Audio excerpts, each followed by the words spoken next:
how to view Snapchat stories without them knowing. To get started, first of all, open up the Snapchat application on your phone.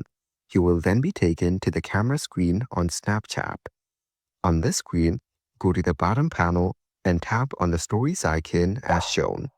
Here, you can view your friends' stories on Snapchat.